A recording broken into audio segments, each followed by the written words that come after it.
Welcome back. We're talking about whether U.S. counterterrorism efforts are successful or counterproductive. Joining us from Reno, Nevada is Joseba Zuleika. He's a professor of anthropology and Basque studies at the University of Nevada. Here in Washington is David Gartenstein-ross. He focuses on the challenges posed by Al-Qaeda and other jihadist groups as a senior fellow with the Foundation for the Defense of Democracies. And with us from New York is Richard Barrett. He's a former British diplomat and a board member of the International Center for Counterterrorism at The Hague. Richard, I want to get back to David Sedney. We heard him in our report at the beginning of the program. He wrote an article in Time magazine a couple of months ago under the headline, America's counterterrorism policy is failing. It said, rather than reducing threats, our policy produces more dangerous and more committed terrorists. Sedney, who is a former Deputy Assistant Secretary for Defense, said that in essence, the U.S. ignores societal problems and there's no moral core for U.S. actions. I mean, is this the point of counterterrorism, to build new societies, to create new nations, to create new value systems in these countries? Well, no, I think you're absolutely right. It's not. Counterterrorism is about protecting your own security. And as I said earlier, I think the United States has been rather successful in that. I mean, it's kicking the can down the road to a certain extent because, of course, these problems aren't going away.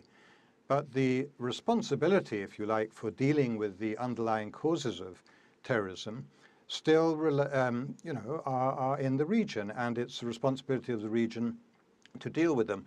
And I think that it's interesting, for example, to see how quickly Saudi Arabia was able to put together a very effective military alliance against the Houthi in Yemen, but in fact have not played a very big role in the coalition against the Islamic State in the similarly neighboring country of Iraq. And I think that because the dominance of sectarianism in the region is affecting politics across the range, I think people are not really focusing enough on the longer-term threat from terrorism. And I think that these threats are as real for Saudi Arabia as they are for many other countries, unfortunately. And I think because of that, because the Arab Spring showed us the amount of people who were seeking change in the region. Admittedly, it wasn't very obvious in Saudi Arabia, but there is this wellspring of popular demand for more representation, more involvement, more opportunity to be engaged in the politics of the region. And I think at the moment there's not very much being done to satisfy those aspirations. And I don't think that necessarily those people who demonstrate in the streets have then become terrorists, of course not. But nonetheless, this Arab Spring movement has to continue, and the sort of terrorist groups, in a way, are exploiting some of that sentiment. Joseba, what do you make of the core, or rather, should I say, root causes of terrorism? And I mean, can we go back to the fact that, I mean, you hear this narrative that it's often caused by the fact that it's caused by poverty, it's caused by lack of democracy, it's caused in dictatorships, etc. What does that have to do with it? Yeah, obviously, my complaint or my criticism of painting a picture of terrorism about this thing is that, in a way, once you depict the other as a terrorist, you are not dealing with the real issues, or you tend to not see the real issues the way they are. You make of them this kind of mythified figure of this monster, this evil. So in a way, you, by definition, do not want to really communicate with them. You don't want to negotiate with them. You end up into this self-illusion that you are not dealing with the real people. So you tend to simplify things. You tend to not to see the political, social, cultural rationales behind their causes. So in that regard, it is this blindness that comes with dealing with the other as the terrorists. That would be my criticism. But obviously, you do have all of the social and economic issues in all of those countries.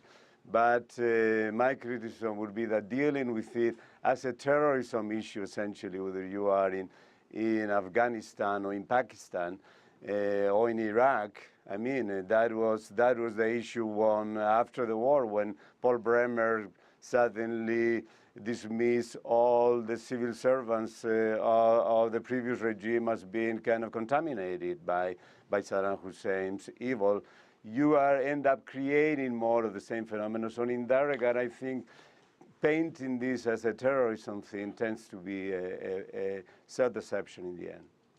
Short-sighted, David? Well, I mean, just, looking, as Dr. Zuleika said, not talking to the people who become terrorists, not negotiating with them. Is that? It depends on who, right? I mean, it's really a granular question. The word terrorism has been used to describe a wide variety of groups.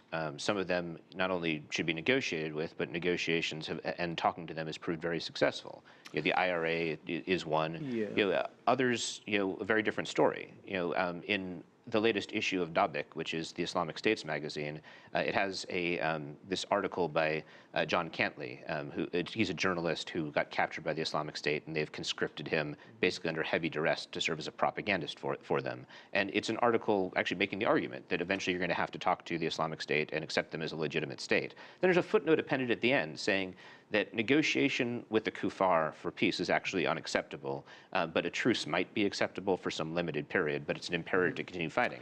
Someone who is not going to give up fighting you, negotiating with like the Islamic State while they're beheading people and setting people on fire and engaging in genocide of the Yazidis, and bragging about sexual slavery where they're raping Yazidi women and other women, like that's the kind of thing where I don't think we should sit down and talk with them. It really depends upon the group, and I think the Islamic State is a great example of a group where we just don't have a whole lot to talk about. Right. Looking, David, at specific strategies, military strategies that the United States has been using, they've been using drone attacks, targeted killings of people.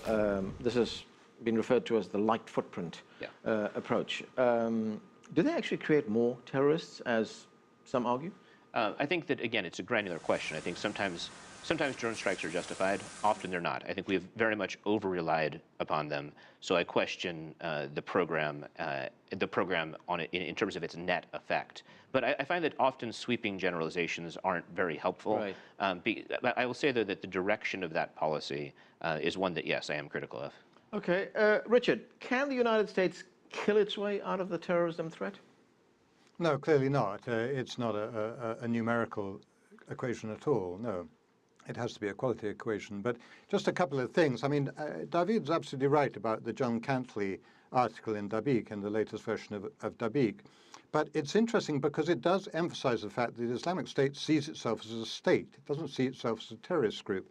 And in many ways, it's not a terrorist group. It is a group, an organization, which is using terrorist tactics to try and promote its ends. But I wouldn't necessarily define it specifically and solely as a terrorist group.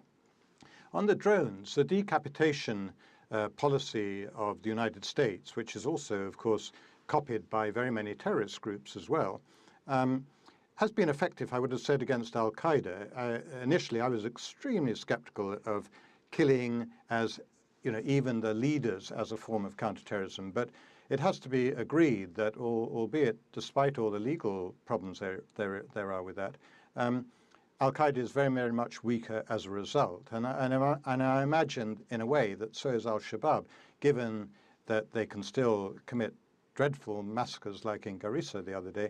Nonetheless, they have lost a lot of their leaders and they are in internal turmoil. And I think that might also be true, for example, if you killed Shekhar, the leader of Boko Haram, and one or two others, perhaps even the caliph, so-called Abu Bakr al-Baghdadi in the Islamic State. So I think drone strikes have their place, but I would worry very much about the legality of them because, after all, the fundamental of successful counterterrorism, when we talk about values and trying to get people to agree that terrorism is wrong, is surely to be very, very aware of what you're fighting for rather than just what you're fighting against. And I think that we still have that problem of projecting the American values, if you like, into the equation in Middle East and North Africa. Okay, we've looked at the enormous challenges that countries face confronting and defeating terrorism. I have one final question, and I'm going to pose it to all three of you. And I'd be really grateful if you could keep this really short. And my final question is, if you had to give one piece of advice to the people fighting terrorists right now, what would that piece of advice be? And please keep it brief. Joseba, you first. I think what we need is some kind of an exorcism against the kind of mentality that can create, for example, now that the drones are the only game in town, as Leon Panetta put it, and that from here, from Nevada, 7,500 miles away, you can kind of, in a kind of Nintendo war, kill the terrorists in Afghanistan and Yemen, etc. That kind of a fiction. I mean, I think that you rely on this kind of a fantasy as the whole counterterrorism industry. I think we need exorcism about this kind of folly. Okay. And in a way, as a culture, as a society, we have bought this mythology, which is totally counterproductive, I would say. Okay, Richard?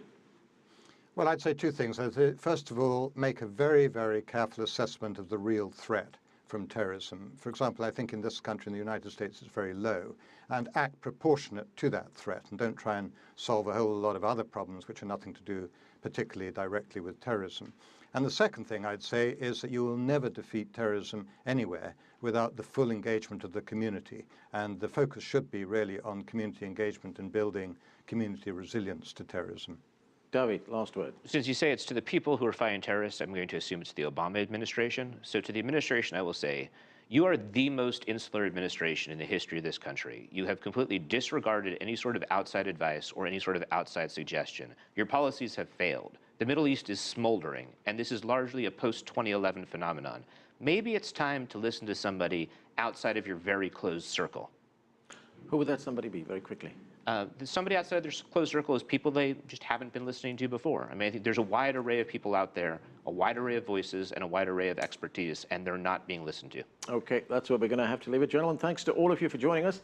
That's it for this edition of The Heat, but the conversation continues online. Join us on CCTV America's Facebook page to comment on this or any other show, or chat with us on Twitter at CCTV_America. I'm Arnold Naidu in Washington, D.C. Thanks for being with us.